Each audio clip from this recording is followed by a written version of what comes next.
کہ جب اللہ تعالیٰ اہل جنت کو بٹھا دے گا، اپنے میاں بیوی ساتھ بیٹھے ہوں، ٹک ٹک ٹک ٹک ٹک ٹک دروازے کھلیں اور آپ کے خادم آئیں.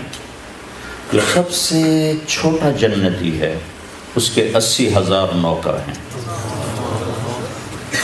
تو باقیوں کا اندازہ لگاؤ کتنے ہوں گے. سب سے چھوٹے کے 80,000، اور وہ سب سے آخر میں جہنم سے نکل کر جنت میں آئے.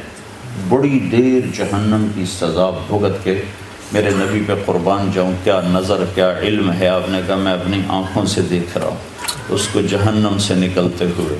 اس کا نام بتایا، اس کا نام ہوگا جوہینہ. اس کا قبیلہ بتایا، اس کا قبیلہ بھی ہوگا جوہینہ. سب سے آخر میں نکلے گا، موریں کھوتو کھوتو پتہ نہیں کب نکلے گا. تو یہ جب جنت میں انٹر ہوگا تو 80,000 نوکر اس کو گارڈ آف آنر پیش کریں. 80,000 وہ کہیں گے آقا جی ہمارے سردار. سارے جنتی پہنچ گئے، آپ نے اتنی دیر لگا تھا. کہے گا شکر کرو میں آ ہی گیا، میں نے بڑے لطر پہ جائے.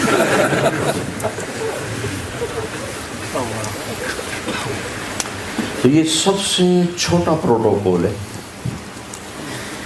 تو لاکھوں کروڑوں خدام آ کر سلام کریں گے تو آپ ہوا میں اڑتا اپنے آپ کو محسوس کریں. یہ عزت، آدمی پیسے سے زیادہ عزت کا طلبگار ہوتا. عزت نفس ہر ایک کو محبوب. ایک آپ کو اپنے گھر کا واقعہ سنا تھا. جب یہ ٹریکٹر کا دور نہیں تھا، 59 میں ہمارے والد صاحب سب سے پہلے ٹریکٹر لے کر آئے تھے اس پورے ہمارے علاقے میں. اس سے پہلے بیل ہوتے تھے. عزت نفس پہ یاد آ کہ عزت نفس مال سے بھی زیادہ محبوب ہوتی. ایک ہمارے بیل نے چارہ کھانا چھوڑ دیا، ٹھیک ٹھاک بیل. تو ہمارے والد صاحب نے ڈاکٹر بلوایا، اس نے کوئی ٹیکا ویکا لگایا، لیکن اس نے پھر بھی نہیں کھایا. تو ایک ہماری برادری کا دیسی حکیم تھا، اس کے پاس اس زمانے میں راستے تو ہوتے نہیں تھے.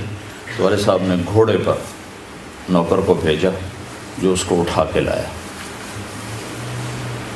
اس نے بیل کو دیکھا، کہنے لگا میاں صاحب اس کو پٹھے کون ڈالتا ہے؟ چارہ. کہا جی یہ ہے ہمارا کسائی، دتو کسائی. اللہ دیتا نام تھا، دتو کہتے تھے. دتو کسائی اوے.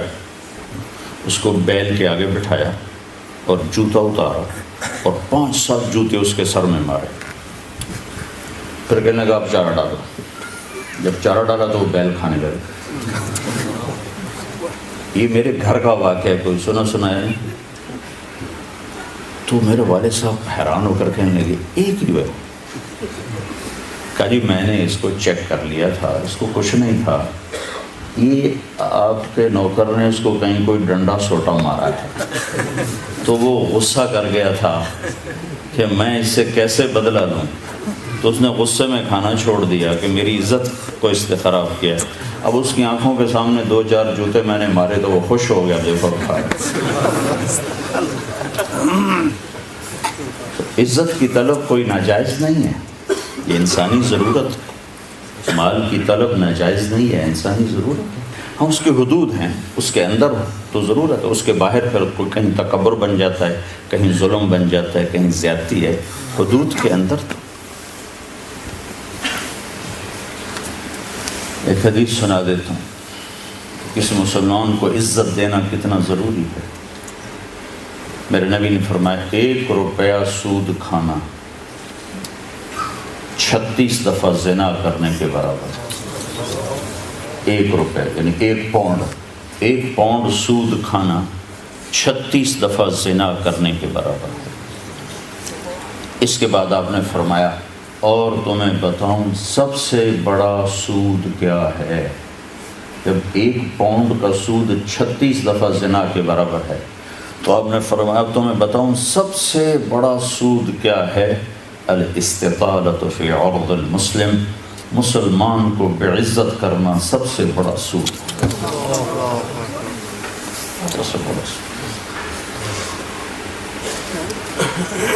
تو نوکر آپ کو پروٹوکول دیں گے، خوشی ہوگی، جنت سے بڑھ کے خوشی ہوگی. تو نوکر چلے جائیں گے، پھر اللہ کا اشارہ ہوگا، ٹک ٹک ٹک ٹک ٹک ٹک ٹک دروازے کھلیں گے، تو اب فرشتے آئیں گے، والملائکۃ یدخلون علیہم من کل باب، اب یہ کروڑوں کی تعداد میں آئیں گے، کہیں گے سلام علیکم سلام علیکم سلام علیکم، چاروں طرف سے جب سلام ٹھوکیں گے کہیں گے بھائی تم نورانی مخلوق ہمیں سلام کیوں کر رہے ہو؟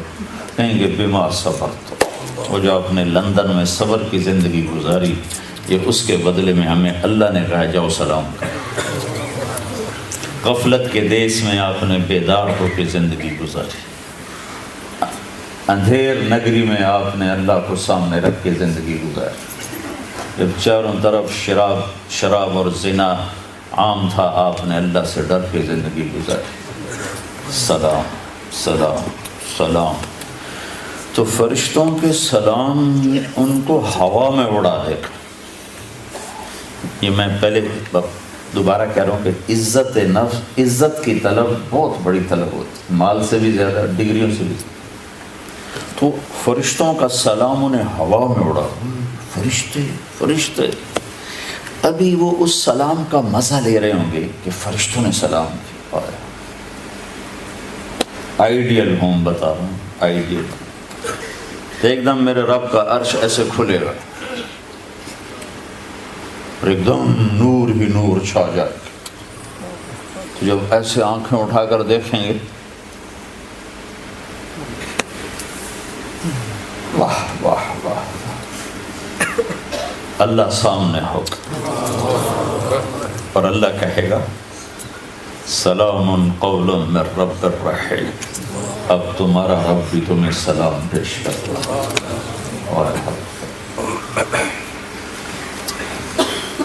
پروٹوکول کی آخری حد، تمہارا رب تمہیں سلام پیش کرتا ہے، سلام قولا من رب الرحیم،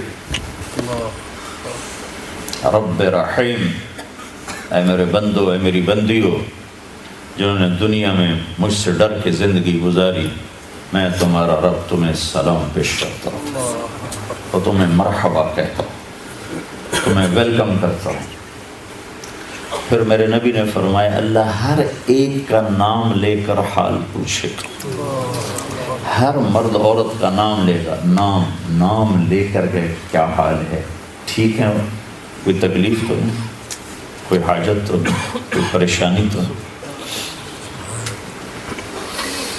تو جب یہ اللہ کو دیکھیں گے کہیں گے یا اللہ ہم تو تیری عبادت ہی نہ کر سکتے، ہمیں تو پتہ ہی نہیں تھا تو ایسے حسن و جمال والا ہے، کیا یہ ہو سکتا ہے کہ ہم تو یہ ایک سجدہ کریں جیسے لندن میں کرتے تھے؟ یہ وہی کہہ سکیں گے جو نماز پڑھتے تھے، جو نہیں پڑھتے وہ کیسے کہہ سکیں؟ کیا یہ ہو سکتا ہے کہ ہم تمہیں ایک سجدہ کریں جیسے دنیا میں کرتے تھے؟ تو اللہ تعالیٰ فرمائیں گے میرے بندو اب پوزیشن بدل چکی ہے، حیثیت بدل چکی، حیثیت، پوزیشن، یا لگو کیسے کہ دنیا میں تم بندے تھے اور میں تمہارا مالک تھا، تم نوکر تھے اور میں مالک تھا، ٹھیک، تم ایمپلائی تھے، تمہاری زبان میں تم میرے ملازم تھے اور میں تمہارا مالک تھا، تو تمہارے ذمے میری مان کے چلنا، میری عبادت کرنا، نمازیں پڑھنا، روزے رکھنا تمہارے ذمے تھا۔ اب جنت میں آ کے حیثیت بدل گئی ہے، اب تم مہمان ہو اور میں تمہارا میزبان ہوں۔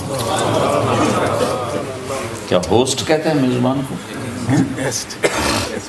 تو اب تم میرے لیے مہمان ہو، میں تمہارا ہوسٹ ہوں، اور مہمان کو تکلیف نہیں دی جاتی، مہمان کو بٹھا کے کھلایا جاتا ہے، جاؤ کلو واشربو، کھاؤ پیو، ہنیئا، ہنیئا کا کیا مطلب ہے؟ کھاؤ، ہر لقمے کی لذت پہلے سے زیادہ پاؤ، کھاؤ، کھانے کے بعد پاخانہ کوئی نہیں، پیو، ہر گھونٹ کی لذت پہلے سے زیادہ پاؤ، پیو، پینے کے بعد پیشاب کوئی نہیں، بیماری کوئی نہیں۔